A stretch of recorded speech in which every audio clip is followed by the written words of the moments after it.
أمي كم أهواها أشتاق لمرآها وأحن لألقاها وأقبل يمناها. Pertanyaan sekarang, saya yakin Tuhan saya Allah, tapi Allah nggak kelihatan. Ada alasan tak kenapa Allah nggak kelihatan? Ada alasannya. Anda tanamkan baik-baik, ini masalah akidah yang paling penting. Kata Nabi, atau disebutkan dalam banyak riwayat, bahwasanya nabi-nabi pun belum pernah ada nabi yang lihat Allah, termasuk Nabi Muhammad SAW. Kita ambil dalilnya dalam hadis Bukhari. Waktu Nabi SAW pulang dari Isra Mi'raj, jemaah sekalian, Aisyah bertanya radhiyallahu anha, berkata, istri beliau, ya Rasulullah, hal tara rabbak? Apakah anda waktu Mi'raj ke langit, terima perintah sholat, sempat lihat Tuhan anda enggak? Lihat enggak Allah itu bagaimana? Apa jawaban Nabi SAW? Nurun ala nur anna arah.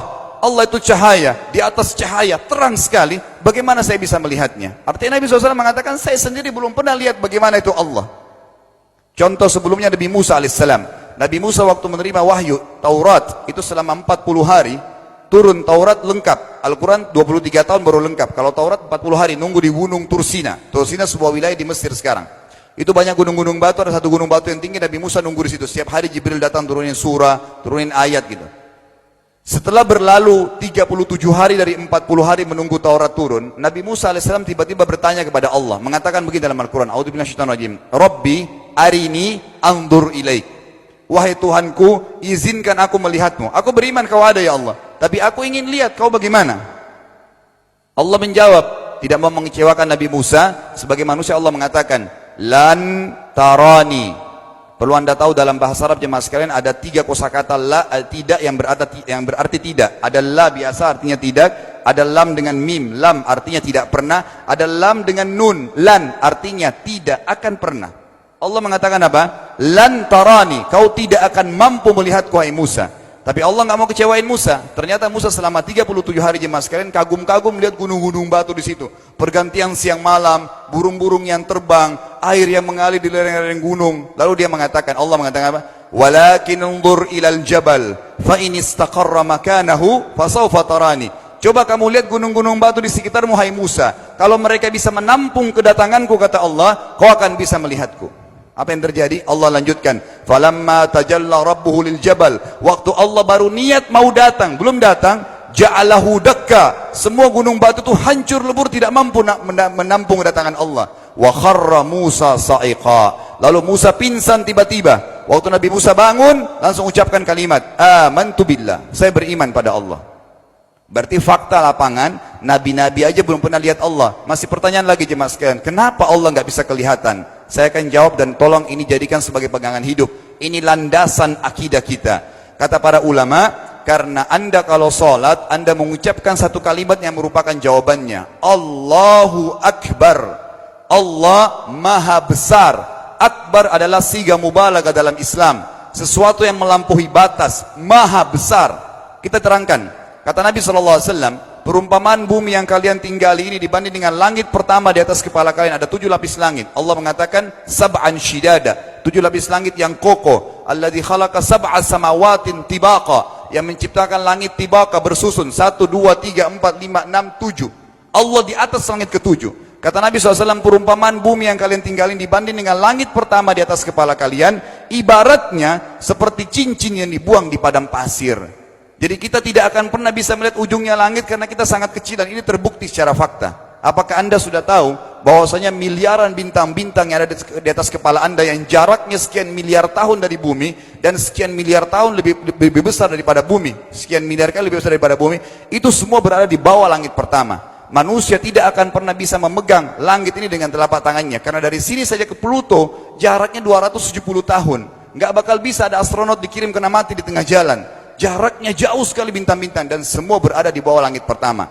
Kata Nabi SAW, di atasnya ada langit kedua besarnya, digabung antara bumi sama langit pertama seperti cincin dibuang di padang pasir. Langit ketiga, 2, 1 dan bumi digabung tiga-tiganya, di mana langit ketiga seperti cincin dibuang di padang pasir, sampai langit ke-7, 5, 6, 4, 3, 2, 1 dan bumi, 7 digabung, dibanding langit ke-7 seperti cincin dibuang di padang pasir.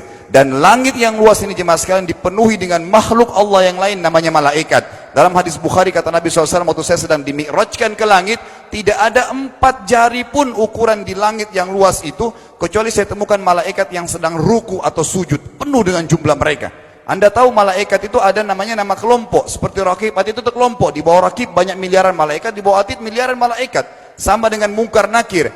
Ada memang nama kelompok. Makanya kalau manusia 5 miliar, Raqib Atidnya 10 miliar. Raqib Atidnya 10 miliar. Lalu kata Nabi SAW, di atas langit ketujuh ada Sidratil Muntaha. Besarnya digabung antara 7 lapis langit dan bumi. 8 hanya seperti cincin di bawah di padang pasir. Di atas Sidratil Muntaha ada sebuah lautan yang Allah ciptakan. Lautan itu besarnya digabung antara Sidratil Muntaha, 7 lapis langit dan bumi. 8, 9-9-nya seperti cincin dibuang di padang pasir. Makanya kalau Anda baca Quran, Anda baca ayat wa kana arsyu 'alal ma'. Singgasana Allah di atas air. Ini maknanya. Air adalah ada lautan. Lalu kata Nabi SAW, arsy-nya Allah di atas lautan itu singgasananya Allah. Besarnya digabung antara lautan, Sidratul Muntaha, 7 lapis langit dan bumi. 10-10-nya hanya seperti cincin dibuang di padang pasir. Anda sudah hafal ayat kursi? Apa artinya? Ayat tanda-tanda kebesaran Allah. Kursi itu artinya bukan tempat duduk, tapi tempat pijakan kaki raja di singgasana. Kalau raja ingin naik singgasananya di pijakan kaki, itu namanya kursi. Kita baca apa? Wasi'a kursiyuhu as-samawati wal ard.